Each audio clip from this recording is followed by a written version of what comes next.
Hey, Hey there, how are you? good. How are you?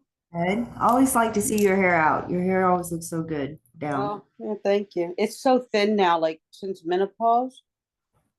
It's just so thin now. But thank you. That should tell you how much hair you have. Like it doesn't look. Yeah, and that's what people say. It looks thick. It's not. Well, my hair's always been thin, but it's just like gotten a lot thinner. Like you can kind of like see your scalp, my scalp now. And it's like, oh, Mm, oh, it is what it is. How you been doing? not too bad. Thank you for Good. asking. Good. Gearing up for this election. I'm supposed to be working it. You work in the polls? God bless you. Yeah, actually, I actually they called me to work. Well, they didn't call me. They got a letter. I'm supposed to work early voting next Monday and Tuesday, and then on election day. And I'm still not sure I'm going to work election day or not. Yeah. I don't know that I feel like. Yeah, I mean, I live in a pretty calm town, if you will, but we've had a couple of incidences where people come in and they're angry, and you got to go get the police officers. So yeah, they're there. Yeah. So, and this one is going to be very contentious. It's going to be very crazy. I worked when it was Biden and Trump. I Hmm. worked those polls, but Hmm. I'm not even. I got my ballot already. Yeah, I'm mine. doing mine early. I'm not even Yeah, trying I to. mailed mine in already.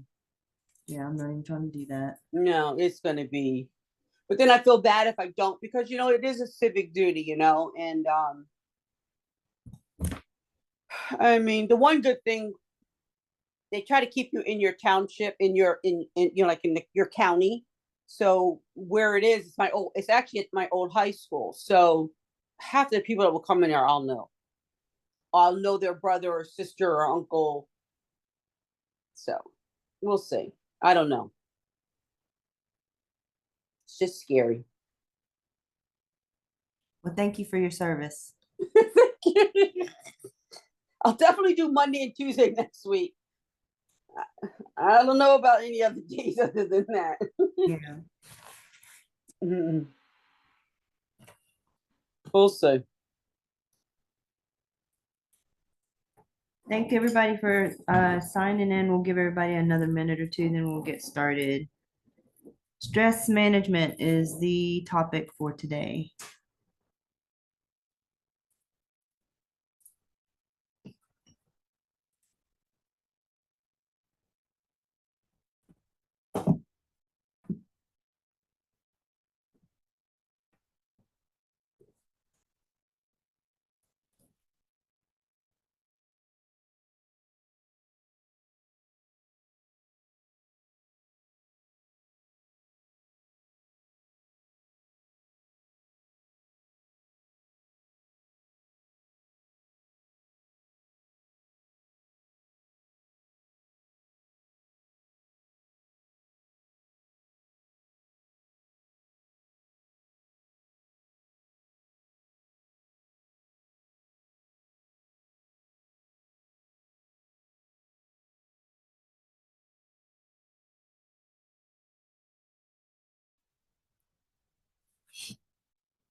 Okay, let's go ahead and get started. Happy Sunday. Thank you all for joining in, tuning in.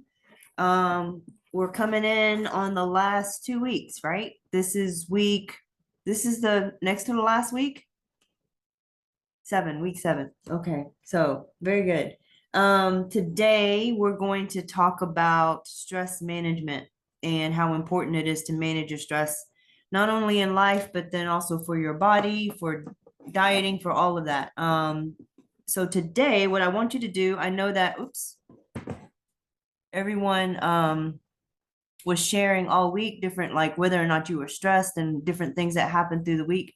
So what I'd like you to do today is to say your name and share a stressful event that you had and then what you had to do to manage it, or if you managed it at all. And go. And if you don't have your camera on, please turn it on if you'd like. so I can see your lovely face. I feel like I let in a whole lot of people, but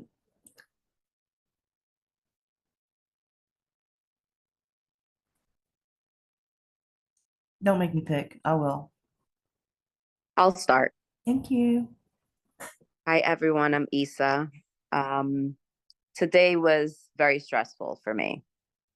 I have been a little sick from my stomach, and I didn't know how I was going to accomplish prepping today.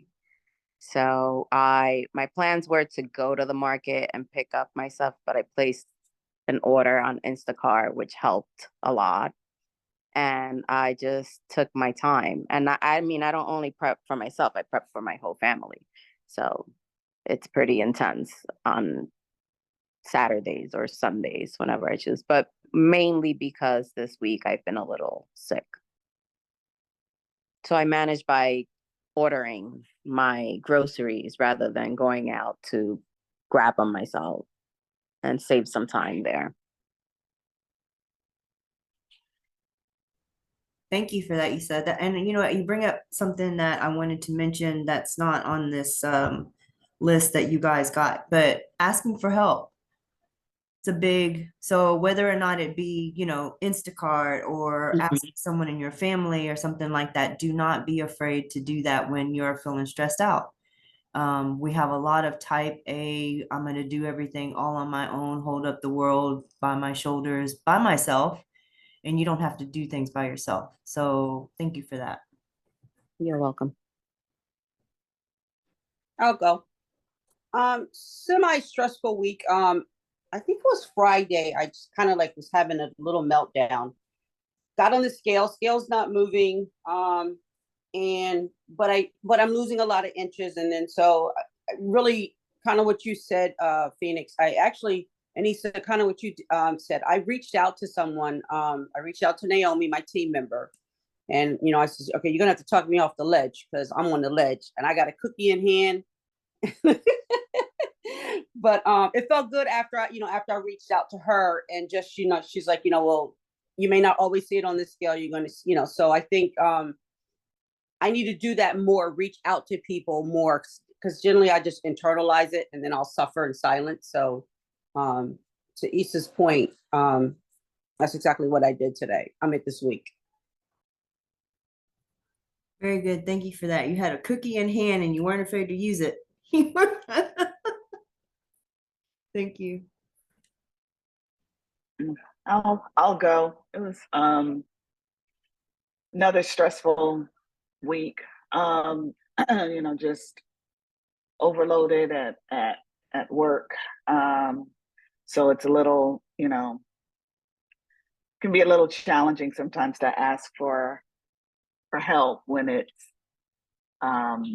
when it is all on your, when it's on your shoulders. So and then in addition to that, I know I ran. Usually how do I manage my stress is through exercise. So I can just, leave it on the fill in the blank, the treadmill, the elliptical, or lifting weights. So I did a little running this week, but then tweaked my knee. So that so I wasn't able to have an outlet for the stress, which was stressful. So so stress on top of stress. And so when that happened, I really don't know how to manage it, because usually what happens is that I'll shut down.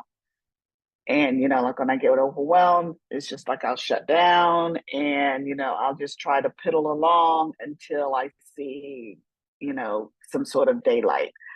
So yeah, that was about it. Thank you for that, Val. Does anyone have any, I mean, and that's rough, right? When you, especially like if you're working out and you're working hard and then you hurt yourself, and then you have to manage that as well. Does anyone have any suggestions for Valerie on what it is that have you been in that situation before that you've had to do?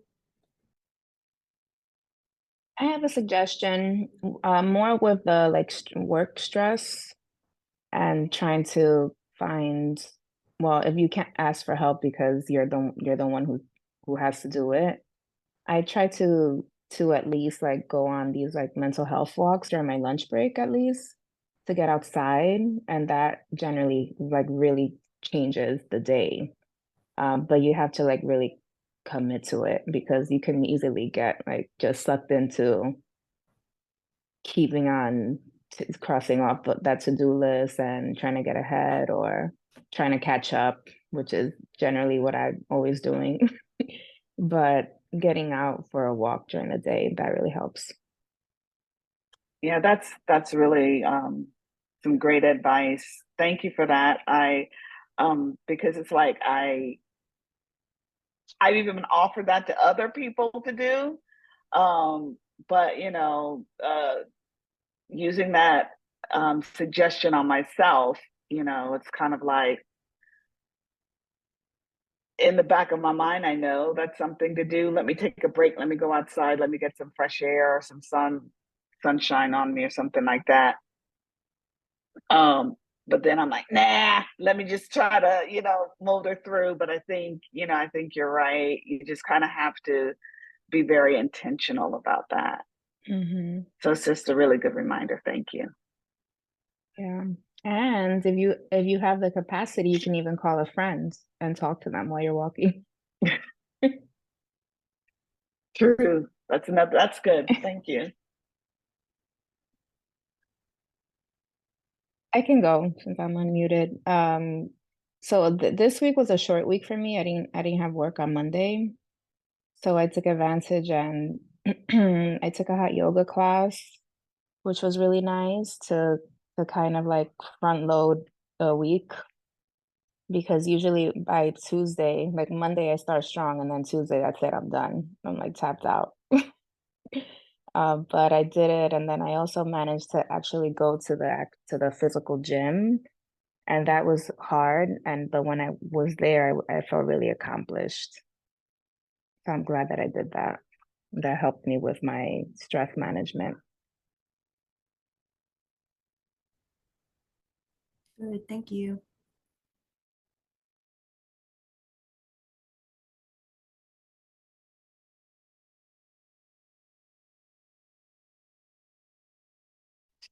I'll go.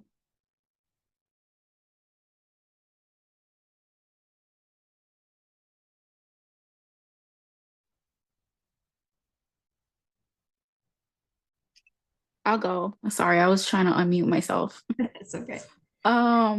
This week wasn't a this week so far has been a pretty good week. It was a short week for me because I only worked 2 days. So I had like 5 days to myself. So it wasn't bad. But last week, mostly like I have a stressful week like every other week because I feel like my stressful week coming up is gonna be this coming week because I'll work 60 hours and I'll have little time to myself and uh workouts will be cut short and self-care for that week will be cut short. So and then dealing with coworkers for 60 hours. So but other than that, how I manage my stress for that week, um just I try to get a lot of sleep. Um, I make sure like that practice we did the other week, like, shutting off your phone, TV, that definitely helped. I've been incorporating that like 9:30, that's it. Phone is on do not disturb, TV's off, having tea before bed, and definitely relaxing. So that's how I try to keep a strict schedule on my 60-hour week.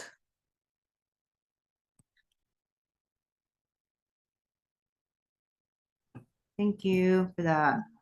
And I'll circle back around on this sleep. That's really important. Naomi, you're the only one left. I probably figured that, but I have no idea what the question was, so I can't answer it.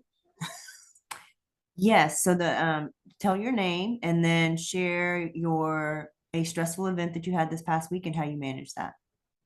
So my name is Naomi, and my brother has been in and out of the ER for the last couple of weeks. So this week he actually was in the hospital. He had to have a procedure done, which is pretty, I guess, standard. But then ran into what we found out later was a slight complication. So they had transferred him from one hospital to another to do the procedure because they were going to make him wait a week and a half, but he was in a whole lot of pain. So once the procedure was done, complication arose, but that hospital's OR wasn't available at night. So they had to transfer him back. So I get to the hospital and his wife, God help me, Jesus, was being herself. And my dad doesn't really care for the hospital because it was the one that my mother was in when she passed. So he was on like 900. And so I get there and, everybody's on edge and I'm just like, everybody needs to, like, I get we're in an emergency situation. I get that everybody's in different places, but we're not going to get what we need by being rude to people. So we come in through the ER, they tell us we have to go in through the lobby and, she's on the phone trying to give directions, trying to talk to us. And I'm thinking to myself, get off the phone. Like whoever you're talking to, you can call later, like whatever. So then they're like, no, you don't have to go out. I was like, everybody just follow me. So I go through the thing and I'm literally like paces in front of them because I'm like saying to myself, okay, I need you, like, I got to keep myself calm because I'm really ready to kind of go off on them to be like, we can't stop. So we walk up to the lobby and the person sitting there, we explain the situation and she's like, well, the kids can't go up and this can't happen. This can't happen. I don't know where to send you and blah, blah, blah. And everybody starts to have a fit. And I'm just like, I need everybody to calm down because I just want to get upstairs to find out where he's at, what's going on. Like we're all trying to figure out what's going on. So I was able to keep myself calm in the situation, but it was like, we already are in a stressful situation and you guys are not making it any better. And then all of a sudden, because of my temperament, things started to move and everybody was like, oh, thank God you're here. And I'm thinking, yeah, because apparently I'm the only adult. But so we finally get upstairs, we get to see my brother. We find out that, what we thought was an issue was really something simple. They were able to fix it. They just had to, remove stitches, check everything, put him back together, whatever. And he was fine. And I got to see him before I left. I have a problem getting sleep anyway. So I've been up at all kinds of really ungodly times of the night. So it was one of those things where it was a stressful moment, but I was very proud of myself in the moment because I didn't allow their stressing and what was happening with my brother and the fact that my mom was in this hospital, like all the things, I didn't let them bother me to the point where I could get a result. So I think that's where I was proud of myself. Now that I'm telling the story and he's home and, we knew it was wrong, blah, blah, he's home. Now I feel like I'm going to cry that I'm sitting here actually telling the story. I think more because, my mom was kind of always the glue. And so I kind of felt like, like I'm walking down the hall and I'm like, Mom, you left me with these people. Like, come on now, And so I think it was one of those moments where it was like, I missed my mom's presence.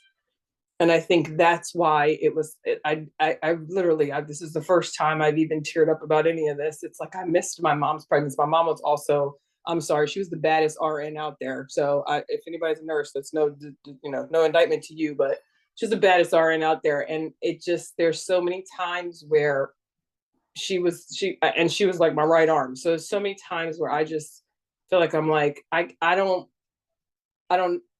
there's so many things I could go on for days, but I was proud of myself though, because I stayed in control and I felt like everybody needed to see that because it was like, look, we're not going to get anywhere being a bunch of, what's like, we got to calm down. We got to explain. And I said to the lady, I said, look, I don't care if nobody else can go up there. I was like, his wife's going up there. If I can't go, my dad can't go, my nephews can't go because they're too young, whatever. His wife is going up there. So figure out how to get her up there. That's what I need you to do. And by the time we got done, she was like, ma'am, thank you so much for your patience. I appreciate it. I'm just trying to follow rules. I said, I get it. I said, and I understand all of that. I said, that's why. I said, she said, I get it. She said, but I just appreciate you. And I was just like, and my dad's like, yeah, man. I'm like, shut up. Just quiet. So, like I said, it was a stressful moment, but I was very controlled in the moment. And I think sometimes for me, I've gone to controlling myself in the moment. And then, like I said, up until now, I didn't even realize it really bothered me that much, but because now I have tears in my eyes. But so that was my week kind of. And again, the lack of sleep doesn't help. So. Thank you for sharing that, Naomi. I mean, and it sounds like she was present, helping you stay calm, right? So I appreciate you sharing that with us. I have a quick something to say. I think for me too, I think the amazing part was that she actually helped, by her example, she helped other people manage their stress that day. Mhm. You know, because she literally took everybody's stress on. And that's why you're having this delayed thing, you know what I mean? So yeah, your mom would be really proud of you.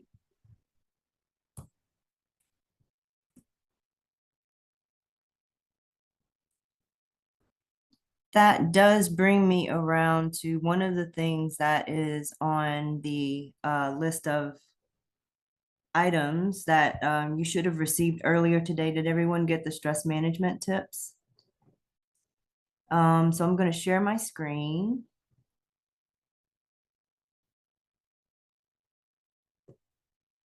Can everybody see that? I wanted to go down to, what does it say it here? I thought that there was one.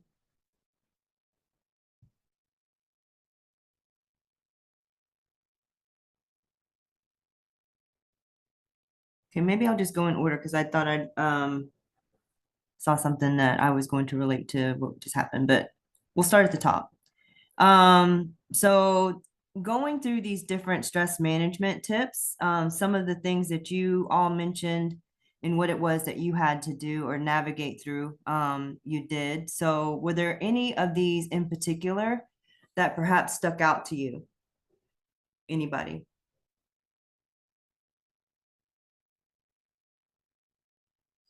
I think for me, the part that always I'm a talker, and I think one of the things that I appreciated about reading this was the part that it says talk about your problems even if they won't be solved.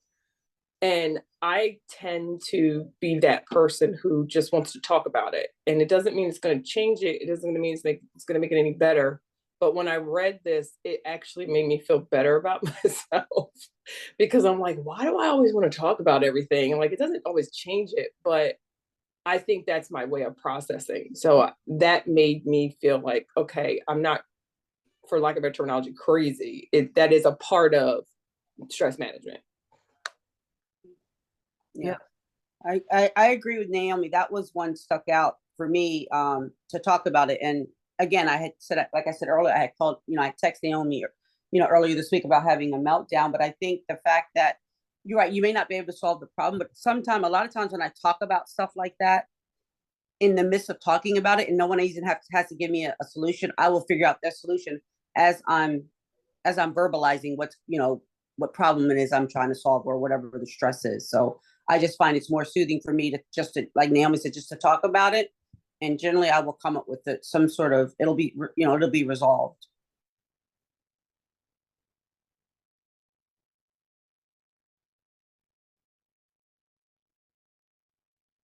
Anyone else? Just in case you hadn't gotten to look at it yet. So then we'll come back to the top one, but so talking about your problems, even if they won't be solved. So this has already been mentioned. Focusing on the basics, just like making sure that you have a sleep schedule, like Tiffany had mentioned, staying with those different things, exercising, other forms of self-care. And this is what I was going to mention as well when Valerie had mentioned having difficulty staying on task when she had hurt her knee. And I had spoken with another client who also ran into something with her, it was her knee too. She had hurt herself exercising and had gotten very frustrated. And what she did was then just made sure that she didn't let everything else fall to the wayside, right? So then that was one of the things that I was going to suggest as well. I think a lot of times, as soon as something happens that derails us, then everything else goes out the window. You're eating all sorts of different things. You're not getting enough sleep. Maybe you're, going to some other sort of coping mechanism to help you with that stress, whether it be food, alcohol. So whatever that thing is, and then we fall off when we really just had this one issue, right? So then if you like hurt yourself, or if something comes up to where you don't have food, then make sure then that you try to keep everything else intact. So it's really hard. Like Gail had said, she was armed with a cookie. So sometimes those things happen, making sure that you can kind of either have a friend or somebody that you can talk to get you off the ledge, or just being more mindful when those things happen. We talk about mindful eating all the time. That's one of those things. We automatically sort of just reach for something because you're stressed out. Don't put all your eggs in one basket.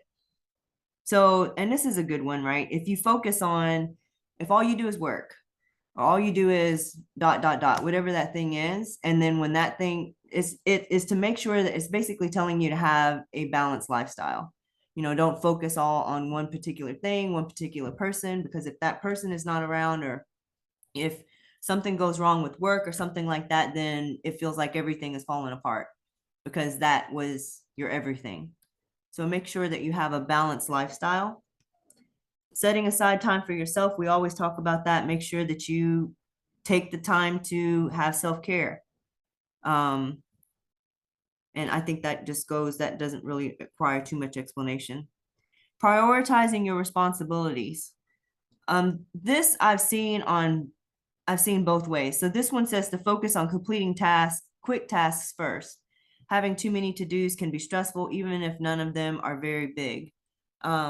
But I've also seen, like, if you're somewhat of a procrastinator, like sometimes when people are procrastinators, they do those small tasks first. And then that big one, which maybe is more of a priority, they keep putting off. So these two kind of go hand in hand as far as prioritizing your responsibilities, but also and understanding what those are. So it doesn't necessarily mean that it's like those quick tasks, because those quick tasks are easy. So then you go through all of those and you're still left with that one that you keep putting off. So keep that in mind as well. Keeping things in perspective. Is it really a big deal? I think that's what it's saying. Writing about your stressors will help you develop a healthier perspective. Journaling, talking, all of those things, get it out. And like as Naomi had mentioned, don't internalize those different things, because if it doesn't come out at that time, it's going to come out eventually. So it will show up. Anyone have any comments on any of those things?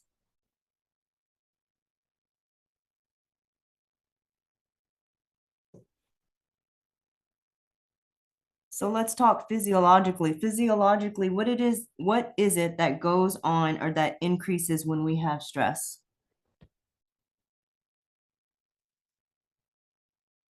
Cortisol levels go up. Right. Thank you very much, Gail. And since we are, nope, don't touch it. So what's cortisol? Oh, I can't remember. Now you're Now you're stressing her. Yeah, I No. need help. She's calling a friend. Yeah, No, call a friend. no. Yeah. All right, Naomi. All right, you're the teacher. You help me out. You're the principal. Help me out. What is cortisol levels? Is that has something to do with your hormones, your fight or flight, or fight or fight? I don't know. I can't remember. Does have to do with your hormones. What is this hormone typically called? Isn't that a stress hormone? Yes. Why is it called a stress hormone? Because they rise when you're stressed. It does. The level. Very good. Do your cortisol levels increase when you work out? Yes. So then when that first mention of there's healthy cortisol, like there are times where you need this healthy stress, exercise, if you're being chased by a bear, you want your cortisol levels to go up because then it helps you with navigating and moving and thinking quickly, right? So it helps you with your stress response. What else does cortisol do? What is cortisol responsible for? Back pain. Back pain, tell me more. When you're really stressed and you don't release it, it shows up in different places in your body. Okay.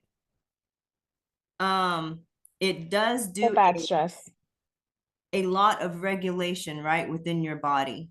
Aside from your stress response, it regulates your metabolism. It regulates your blood sugar, your blood pressure, your immune function, sleep. So if you knew when your sleep, if knowing this about cortisol levels and how it regulates your sleep, if you had to guess, or if you already know, how should your cortisol levels be reflected throughout your day? Because it does change throughout your day. How should it be reflected throughout your day? Healthy levels, as far as high and low. Well, they should be low at night when you're ready to rest. They're probably high when you're working out, and maybe they're like low when you're waking up. Okay. Anyone else? They're actually high when you wake up. Because you're starting your day. So you're thinking about, all right, oh, I gotta get to work, traffic. Oh my God, kids gotta get to school. I'm gonna be late. Or you're hungry in the morning. You're So describing my life daily, yeah. every morning. So in the morning they're higher, and at night they should be lower because you're home, you're relaxing, you're having dinner, chilling on the couch, either you're gonna have a glass of wine or you're gonna have some tea. So yeah. So that's correct. It should be low in the morning. I mean, high in the morning and low in the evening, right? So then if it is high in the evenings, which a lot of people's are, what do you think happens when that happens?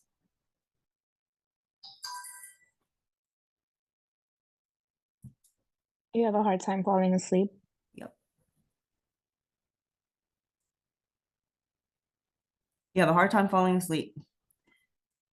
I've had, and I think that even like getting your blood work done to where you know where your cortisol levels are, they have assessments to where they can track it throughout the day and then see where they are. I've had a lot of people who have done different tests, and most of theirs show up where their cortisol levels are higher in the evenings.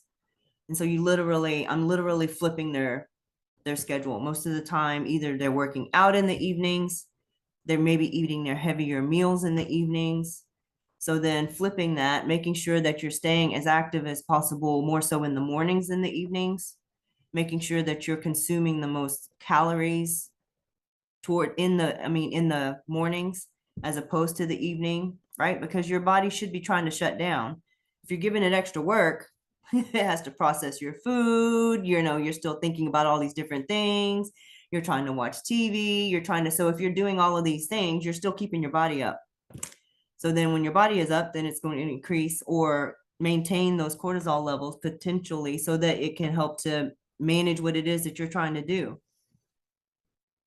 So when you experience stress, let's say that you consider, you experience it on a consistent basis. When do you have situations where you could potentially always be stressed.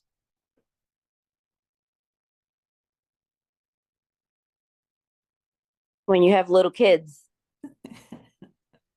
I can't speak on that, but that I'm sure that that's possible. Work, high demand at work. Okay. They want more out of you, little pay, like, things like that. Like, Yeah. you're working double, but they not compensating you. So like, that could be stressful. It can be very good. And that's most of your day. You work, Mhm. what else? When you have really poor boundaries, like if you're like a people pleaser, just saying yes to everything and not really being protective of your time Mhm. and your energy. Very Probably, good. probably poor eating habits, eating too much sugar, too much caffeine.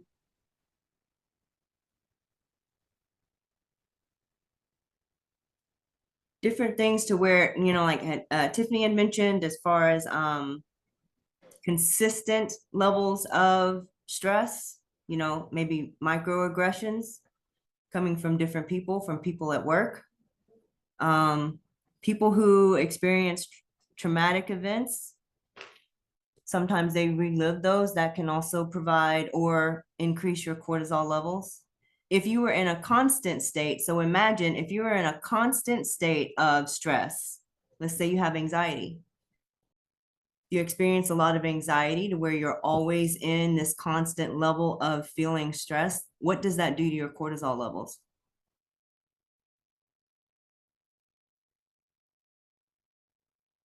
You saying something, Val? I can't hear you.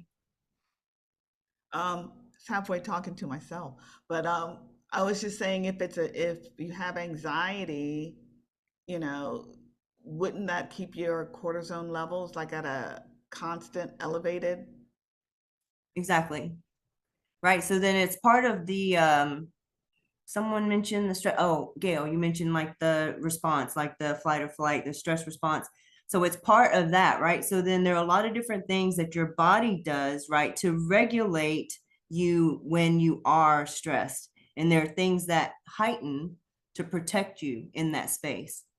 So imagine if something is stressful to you, there are different things that happen, like people who are like really anxious, then their heart rate maybe increases, they have a hard time breathing, they have a hard time like functioning. If you are constantly in that state, your cortisol levels stay at this elevated rate because your cortisol levels are supposed to be there to help you manage that stress, but then it's supposed to come back down. So when it doesn't, it stays up. And then that contributes to not being able to sleep. Your blood sugar is off. There are different things that then happen. Your blood pressure is off. There are different things that can happen because your cortisol levels aren't regulated. Now, when it comes to food, what can happen is you're holding on to fat. You're holding on to water. You're holding on to different things because their cortisol levels also regulate those different areas in the same way, right? If you're thinking about survival, your body is going to hold on to different things that it needs to survive. So for some reason, your body thinks I'm in trouble. So what do I need to do? I need to hold on to this. I need to make sure that this is here. I need to help my body. My body needs to help me to make sure that I can get through whatever situation that I think is there. But there's not a situation there. But then your cortisol levels don't reflect that. So managing that is very important. We do that through food. We do that through making sure that we have enough sleep. Tiffany was like, that's a priority, and it needs to be a priority for you. Someone else had mentioned, I don't remember if it was on one of our calls, but they were talking about getting more sleep. And then how when they did that, they were like, I don't know if this is a fluke or not, but then when I woke up the next day, I was able to do like certain things, and the scale had moved. It makes a big difference if you're not getting enough sleep. So, and that regulates everything. So making sure that you can do that and make that a priority is like the best, I feel like, self-care that you can give yourself. It's not something that you have to think about to manage. You know, sometimes like when Naomi had mentioned her story, she was probably stressed in her body, but not out like externally because she couldn't be, right? So then she's holding all of these different things in so that she can be that vessel for everybody else. And then, like I said, that has to go somewhere, kind of the energy in, energy out kind of thing. So when that doesn't, or it's not allowed to come out, and it's good that you were able to, you know, utilize this space and that it's a safe space for you to be able to express that, because when it doesn't come out, then it can manifest in some other way. Does anyone have any questions or anything, comments? What do we think? I do. Yes. It's really more of a comment. I follow, I don't know his name. I have to look him up on Instagram. I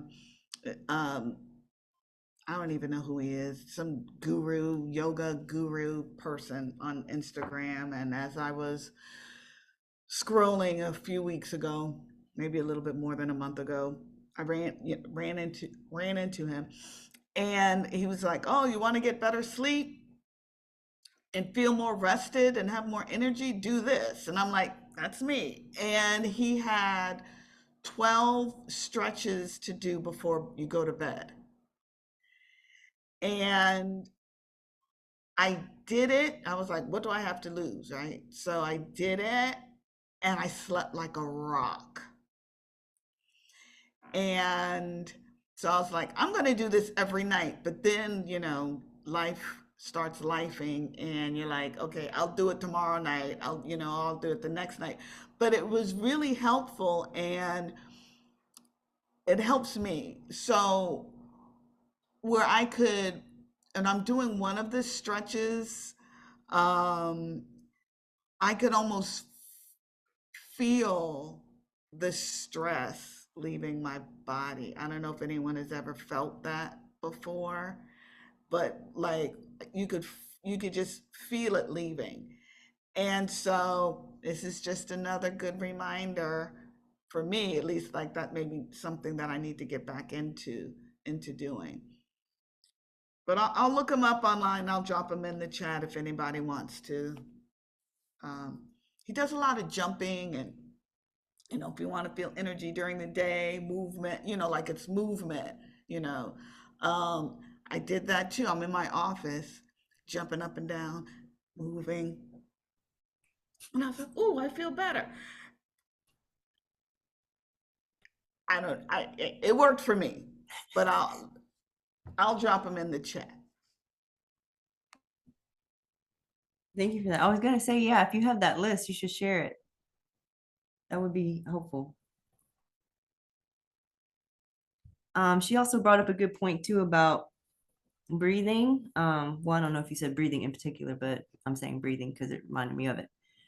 Taking the time to take deep breaths in, like that does a lot for your immune system. And again, it is a way of regulating your body, to regulate your stress, because one of the things that your body automatically does when you are in flight or fight, or if you are stressed out, is to quicken your heart rate, is to slow down your breathing. Again, it's just to make you more attentive and more to where you could move quicker.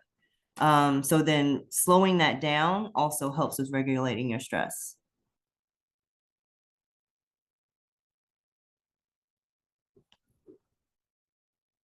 Anyone have anything else? You forget to breathe. I was gonna say that. That's not crazy.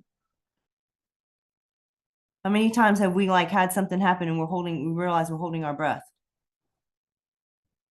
Absolutely. You would think I would remember to breathe since I have a tattoo on my wrist that says breathe. I don't. It's really nice.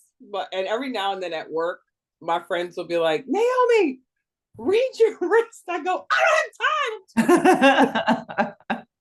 But literally, and part of the reason I did that is for that very reason. Like, that's my mantra. Like, Naomi, breathe, take a breath. Like, you could even, like, Aunt Gail, as soon as she texted me, the first thing I said was, deep breaths. Like, breathe. I had a kid who was melting down the hallway. I was like, I need you to breathe. I will take you to where you want to go, but you have to breathe. Stop, lengthen your breath. You're taking short breaths. You're panicking. I need you to breathe. You know what I mean?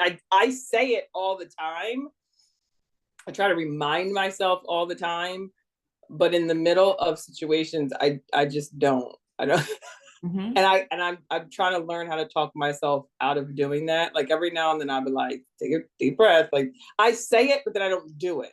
Does that make sense? Like I'll say deep breaths, but then I don't breathe though. I just say it and it sounds good. But I was actually gonna comment in regard to, all of the things that you're saying. My biggest issue is like I said, I'm a talker. So when I'm dealing with somebody who I know is stressed, like one of my friends at work is having a really tough time right now with a lot going on. And I'm the talker. So I'm like, what's wrong? Are you good? I'm trying to pull it out.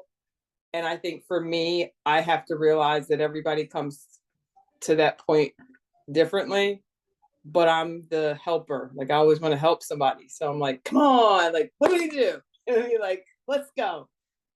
And I think that's one thing I have to do is not stress people out by trying to help them de-stress because I want them to talk. You know what I mean? So Thank you for that. That's a good point. Meeting people where they're at. and being patient with yourself too. Like really taking the time to like be kind to yourself because sometimes we're very not nice to ourselves. And sometimes you have to take that moment to be like, all right, I'm allowed to freak out, or I'm allowed to mess up, or I'm allowed to, and just meeting yourself where you are as well. Yep. So in the chat, I see what works for me when I need to breathe is saying I'm breathing in, I'm breathing out. I think that is good. Makes you more present, right? So grounding sort of exercise. Something that I do if I get super anxious is I identify things in the room or in my space. So one day for some reason I was really anxious on the subway and I just started looking at paying attention to like trying to hear people's conversations and kind of honing in on different things like to bring me back to where I was. Does that make sense? So grounding in some sort of space, like being in this room right now, if I were to eliminate all of the noises in here, I can hear a fan. I hear someone talking next door. Like then it helps you to bring yourself back into that room, bring yourself back into that space. Because it's like someone else was saying, like you're in this space of overwhelm. So there's a lot of noise. So silence the noise and then bring yourself down and then try to assess where you are. Yeah, can I add on to that, Phoenix? Yeah. I work with kids, so that's something that I try to help kids who have who just worry a lot, who have like some anxiety, but connecting it to the five senses. So we call it a 5-finger countdown. So you can say like, what are 5 things that you see? So you're forced to look around, like what are 4 things that you smell, 3 things that you can touch, 2 things that you can hear, and then the last one is always like, what do you taste or what do you want to taste? And that usually like really helps to bring them back to the space. Yep, thank you for that. And that I'm glad that you use like the numbers, so it's something easy to remember, right? I volunteer on the crisis text line, and it's one of our interventions. So sometimes, and that's what it is. People come in and they are in a moment of stress, of overwhelm, and they think, I can't do this right now.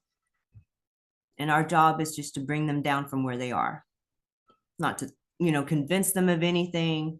They're in a heightened state of whatever it is that they're in, and it's to bring them down. 9 times out of 10, once they're there, they're able to see past that moment. But when people take their lives and that sort of thing, like those things happen in a moment. So it's really important to make sure that you're trying to bring yourself down and be present.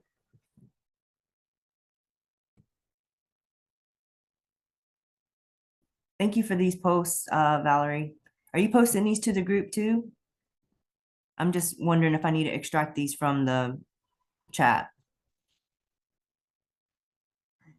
Oh, I can post them in the group. That would be lovely. I found him on YouTube too. Oh, you found them on YouTube? He has a YouTube channel. Mike Chang. That first one, and it takes, roughly 15 minutes to, I mean, depending on how long you hold each pose. So it can take like up to 15 minutes. So it's a nice way to just kind of treat yourself before you get in the bed, So it's like the stress is released and you get in the bed, and it's, for me, lights out. It was lights out. And I didn't even get up to go pee. Wow. Sorry, TMI. Never that, not on these calls. We have 7 minutes. Anyone have any other questions, comments? I appreciate everybody's feedback.